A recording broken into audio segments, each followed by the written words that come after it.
In 2016, I, Daniel Mercer, led a small expedition into the Corcovado jungle in Costa Rica.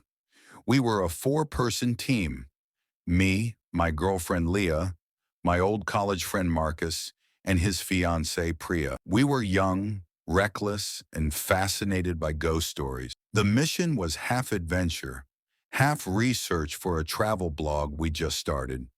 We'd heard rumors from a local guide, a cabin deep in the jungle, not on any official map. He said it was old, older than the surrounding trees. No one knew who built it. Everyone who found it went missing. We laughed, thought he was trying to scare the tourists. We shouldn't have laughed. On the third day, the jungle shifted. The air got colder. The birds stopped calling. We stumbled onto a clearing we hadn't seen on satellite maps. In the center stood a cabin, dark wood, moss-covered, sunken into the earth like it had grown from it. No path led in or out. We debated what to do. Leah said we should leave. Marcus, ever the skeptic, wanted to explore. So we did. The cabin door creaked open like it had been waiting. Inside, everything was preserved. A table, dusty cups, two chairs, one broken. The air smelled of wet stone and metal. On the walls were drawings, stick figures, charcoal smeared, all with hollow faces. Leah whispered, "It feels wrong." We agreed to stay only a few minutes. Then we heard footsteps in the attic. There was no attic, at least not visibly. The ceiling was low, the cabin a single room, but the footsteps circled above us. Priya was shaking. "Someone's up there." We fled the cabin and made camp 200 meters away. But that night, none of us slept. Something watched us from the trees. Marcus saw a figure, pale, too tall, blinking with delay, staring from the edge of the firelight. At 3:17 a.m., Leah screamed. Her sleeping bag was empty. She'd been dragged halfway toward the cabin, unconscious.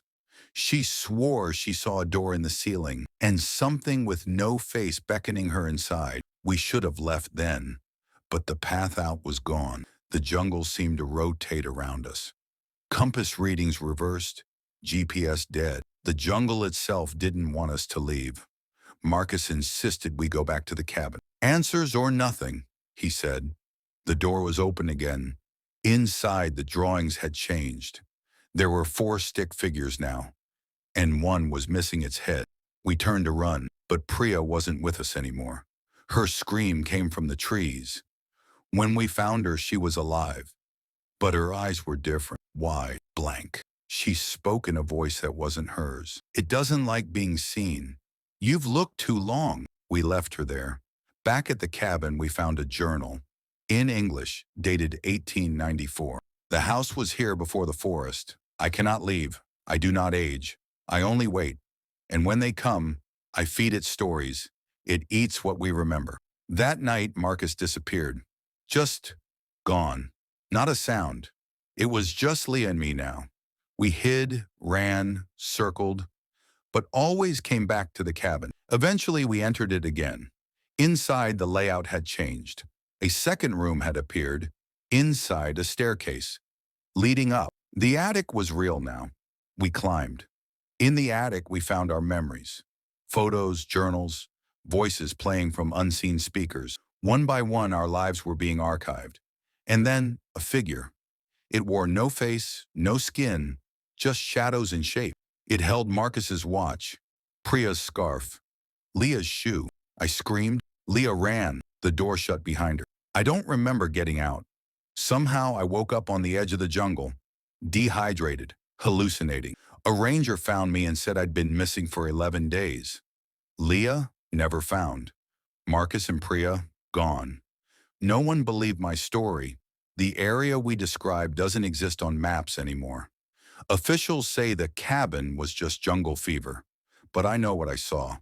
The cabin waits for people like us, curious, lost, and sometimes when I dream, I see the attic. There's a new drawing on the wall now. Just one figure, smiling. In the summer of 2018, a wildlife photographer named Daniel Reese took a private expedition deep into the Chattahoochee National Forest, near the Georgia-Alabama border. What began as a peaceful solo retreat turned into a psychological descent into terror when he discovered a abandoned cabin hidden in the jungle, one that shouldn't have been there. This is his story. Daniel had done jungle photography trips before, Borneo, the Everglades, even Belize. But the Chattahoochee had a reputation: unpredictable storms, animal attacks, and an old Appalachian legend about the Green Watcher, a presence that guards what doesn't want to be found. Daniel ignored the warnings. He hiked 10 miles off any map trail, guided only by a satellite map and old hunting notations. At dusk, he found something that wasn't on any map: a single log cabin, rotting and half swallowed by vines, windows blacked out, door hanging slightly open. There were no trails leading to it, no footprints, just there. Curiosity overruled caution. Daniel entered. Inside, rusted cookware, broken furniture, and strange claw marks in the wood. Not bear marks, something more deliberate, as if something was trying to get out. In the back room, Daniel found dozens of Polaroids stapled to the wall, each one blurry and dark, but all showing the same thing: the cabin from different angles. Some were taken from the treetops. One was taken from inside his tent. His hands started shaking. That night, Daniel camped 200 feet from the cabin. At 2:11 a.m., he awoke to a sound: knocking. Not random, 4 slow knocks, then silence. He thought it was an animal until he heard something whisper his name. Faint, female. He stayed in the tent till dawn.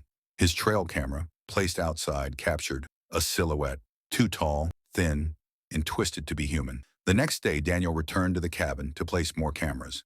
He noticed fresh scratches on the inside walls. Overnight, they spelled, "Go back." That night, a scream tore through the forest, an inhuman, piercing, almost electronic. Daniel ran out with a flashlight and caught a glimpse of a figure running on all fours, vanishing into the brush.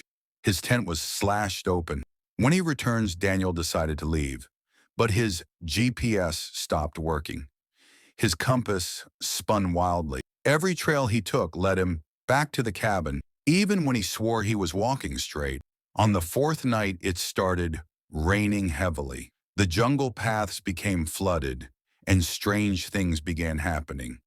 His trail cams disappeared.